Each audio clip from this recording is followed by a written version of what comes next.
Question number 32 का revaluation account बना रहे हैं। फॉर्मेट आपने बना लिया होगा, इधर नुकसान आता है, इधर फ़ायदा आता है। जब भी एसेट बढ़ेगी तो फ़ायदा, एसेट घटेगी तो नुकसान, और लाइबिलिटी जिम्मेदारी बढ़ गई तो नुकसान, जिम्मेदारी कम हो गई तो फ़ायदा।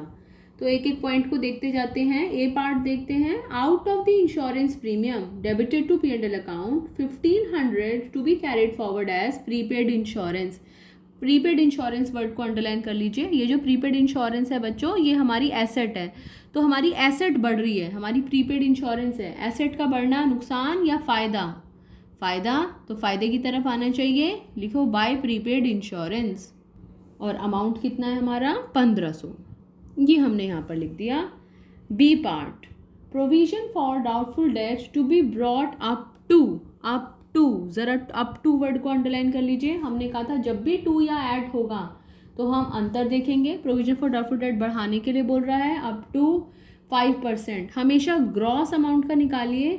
10,000 का 5%, 10,000 का 5% हुआ 500। वो कहता है प्रोविजन बना लो 500 हमें, और हमारे पास पहले से है कितना? पहले से हमारे पास प्रोविजन है 200। प्रोविजन का हमेशा कैसे पता चलता है? New minus old.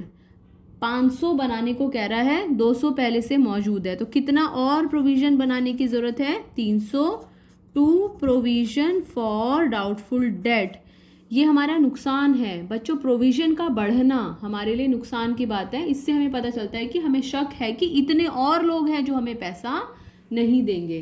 तो to provision for doubtful debt 300। C part, land and building to be appreciated by. पहली बात है एप्रिशिएट हो रहा है, लैंड की कीमत बढ़ रही है, फ़ायदा, एसेट की कीमत बढ़ रही है, फ़ायदा, एप्रिशिएटेड बाय में हमने कहा था वही का वही अमाउंट आ जाता है। 20% निकालिए। By land and building account, land and building का 20% कितना आया? 10,000। ये हमारा कंप्लीट हो गया। डी पार्ट है, a provision of ₹4,000 to be made in respect of outstanding bill for repair. Outstanding हमेशा लाइबिलिटी होती है। एक नई लाइबिलिटी के बारे में आपको पता चल गया। लाइबिलिटी का बढ़ना हमेशा हमारे लिए नुकसान। आउटस्टैंडिंग बिल फॉर रिपेयर हमारा अमाउंट दे रखा है 4,000। ये 4,000 हमने यहाँ पर लिख दिया। हमारी रिवैल्यूएशन की सारी आइटम्स कंप्लीट हो गई। देख लो दोनों में से जिधर का भी टोटल ज़्यादा लग रहा हो, फ़ायदा ज़्यादा है तो प्रॉफिट आ जाएगा। यहाँ पर हमारा अमाउंट आ गया 10 और 11,500, और ये 4,300 माइनस कर दीजिए, देखिए कितना आता है।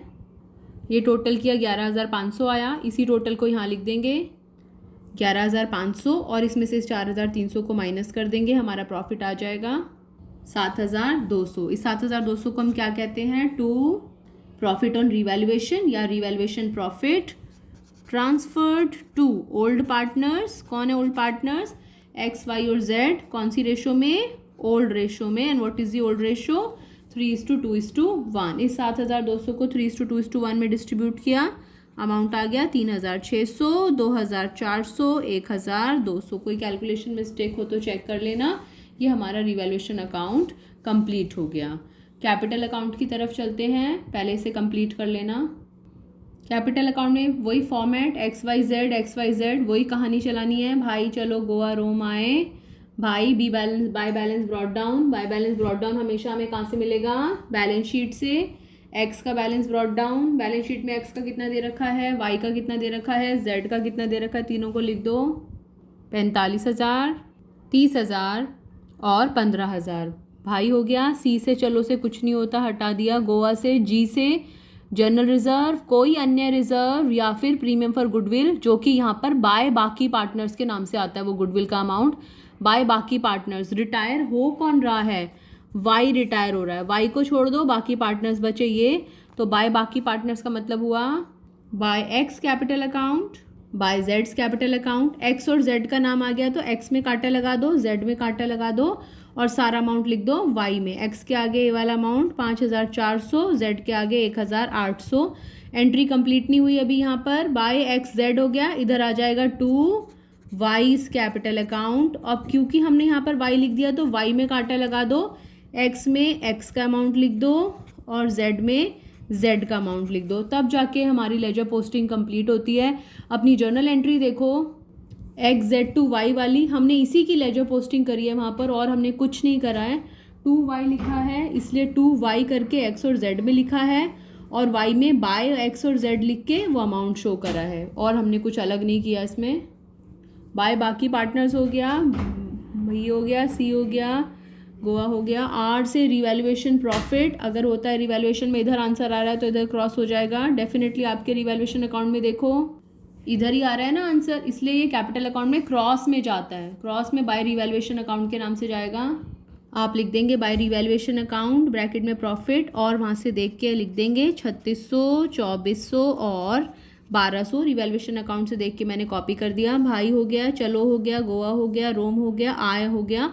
ए से एक्यूमुलेटेड P&L, अगर बैलेंस शीट में इधर P&L दे रखा है तो इधर आएगा, नहीं दे रखा तो नहीं आएगा। इस क्वेश्चन में कुछ नहीं दे रखा ऐसा तो नहीं आएगा। अब इस तरफ चलते हैं, फिर से वही कहानी, भाई चलो गोवा रोम आए एक्यूमुलेटेड P&L, अगर बैलेंस शीट में इस तरफ दे रखा है तो आएगा, नहीं दे रखा हटा देंगे। रिवैल्यूएशन इधर आ गया है तो इधर आने का सवाल ही नहीं उठता, हटा दिया। टू गुडविल ये अपीयर वाली होती है, अगर बैलेंस शीट में इस तरफ दे रखा है तो आएगा, नहीं दे रखा तो नहीं आएगा। और 2C में क्या है, सबसे पहले रिटायरिंग पार्टनर का शेयर निकालो। कौन है रिटायरिंग पार्टनर, Y, तो Y का शेयर निकालेंगे। 2Y's लोन अकाउंट कैसे निकालेंगे, यहाँ पर टोटल कीजिए, Y का 39,600 आ गया, इसी टोटल को हमने यहाँ लिखा 39,600, और यहाँ पर कुछ नहीं है माइनस करने के लिए, तो यही का यही अमाउंट आ गया हमारा 39,600। सपोज यहाँ पर 600 होता अगर, तो ये माइनस कर देते तो यहाँ पर आ जाता 39,000। ये हमारा काम कंप्लीट हो गया। और 2B के लिए हम क्या करेंगे, to balance carried down. To balance carried down किस किस का निकलेगा, Y का तो निकल ही नहीं सकता, बचा X और Z। ये आपका होमवर्क, इसको टोटल करो, ये माइनस करो, बैलेंस निकलेगा। Z को टोटल करो, ये माइनस करो, ये बैलेंस निकलेगा। तो इस क्वेश्चन में आपको क्या करना है, क्वेश्चन नंबर 31 की बैलेंस शीट कंप्लीट करेंगे, आप मुझे सेंड करेंगे, और क्वेश्चन नंबर 32 की balance sheet plus journal entries आप मुझे भेजेंगे। जर्नल एंट्रीज कैसे करेंगे वो मैं आपको अभी बताती हूँ। पहली जर्नल एंट्री आप कर चुके हैं गुडविल की, X capital account debit, Z capital account debit to Y's capital account, number 1 डाल देना इसको। दूसरी एंट्री करोगे रिवैल्यूएशन अकाउंट से, कैसे, revaluation account debit to provision for doubtful debt 300, revaluation account debit to outstanding bills for repair 4000, revaluation account debit to X capital account, to Y's capital account, to Z's capital account 7200, और फिर इन तीनों का अलग अलग amount. दोबारा से बता रही हूँ, revaluation account debit to X capital account debit, to Y's capital account debit, to Z's capital account debit. इधर वालों के लिए prepaid insurance account debit to revaluation, land and building account debit to revaluation. ये हमने journal entries करनी सीखी हुई हैं, तो 1 2 3 4 5 एंट्रीज रिवैल्यूएशन की।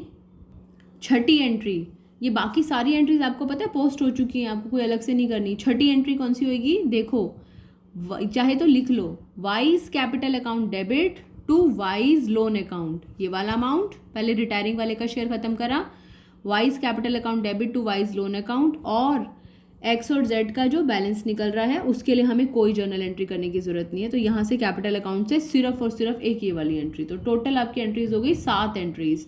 ये 7 एंट्रीज करके आपको मुझे सेंड करनी है। तो what is your homework, question 31 की बैलेंस शीट, क्वेश्चन 32 कंप्लीट करके balance sheet plus journal entries. और मैं आपके साथ में वैसे क्वेश्चन नंबर 33 भी डिस्कस करना चाहती थी, लेकिन मुझे लगा थोड़ा ज़्यादा हो जाएगा वो क्वेश्चन, तो अपनी तरफ से कोशिश कीजिएगा क्वेश्चन नंबर 33 का जितना पोर्शन आपसे हो सके, ताकि जब हम नेक्स्ट क्लास में क्वेश्चन नंबर 33 डिस्कस करें तो उसमें काफ़ी चीज़ें आपको आती। Thank you for your support. बहुत टाइमली आप मुझे चीज़ें भेजते हैं, एंट्रीज भेजते हैं, प्रॉब्लम पूछते हैं, बेटे हमें भी अच्छा लगता है। Thank you, God bless you.